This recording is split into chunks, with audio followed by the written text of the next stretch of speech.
Right, a pretty fiery question time today in Canberra. That RBA increase smack bang in the middle of proceedings. We'll talk to Ross Greenwood in a moment on the economic headlines out of the decision. Let's look at the politics of the day with the Sky News Political Editor Andrew Clennell. We'll start with gas if I can, Andrew. The safeguard mechanism, this fight with the Greens, they want an end to new gas and coal projects. Labor, we saw pushing back there from the Prime Minister. What's your take here? Are they going to sink the legislation, the Greens?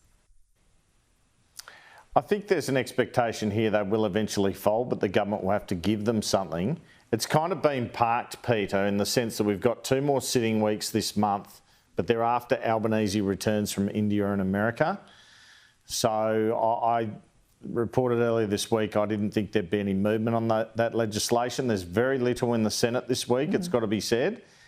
And so those negotiations are to come. So the Greens are in this holding position, which is what Adam Bandt called an offer, not a... he said that on Sunday Agenda. He said it was an offer, not an ultimatum. And I think they'll move on from that. But the government will have to be careful, I guess, that it doesn't go too green in whatever it manages to negotiate. There is an expectation it will still get through. Obviously a big problem for the government if it doesn't. You're probably scarred by the previous carbon tax legislation example in the past. We'll see what happens when the PM gets back from India. I'll come to India in a moment, though.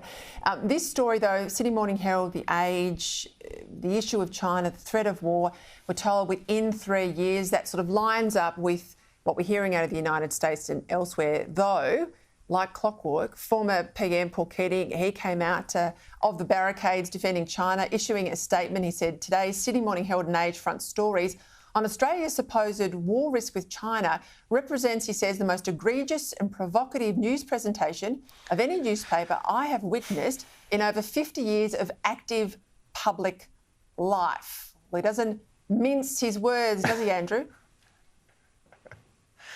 He used to ring journos and give them a serve, didn't he? So I was on the end of a spray once. I thought it was a bit of a career highlight, really, but 50 years seems a bit extreme. I don't know about this front page, to be honest, Peter. It's fair enough to draw attention to it, but you're basically talking to people in think tanks and academics. And Peter Jennings said in 2020 that we'd be at war on within months. But you're quite right to say that the US intelligence apparently shows there's a chance of invasion of Taiwan within 3 years. And then the US and Australia would have a difficult choice to make, wouldn't they? So fair enough to warn about that. Obviously, the government's going to lift defence spending substantially.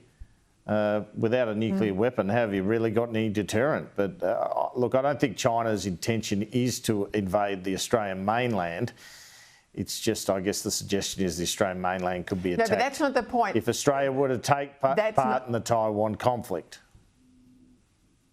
I don't think that is the point. I think that's on the table.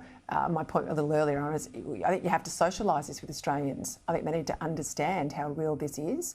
And the trigger point, yes, will be Taiwan. Now, if we don't go into that conflict and support the US, or if the US itself doesn't go in, then that changes the game about our regional alliance. And we end up being basically, a vassal state of China in economic terms and no independence because we no longer have the ANZUS relationship that we can rely on in any event with the Chinese, with the Americans. If they don't back Taiwan, it's unlikely they're going to back Australia.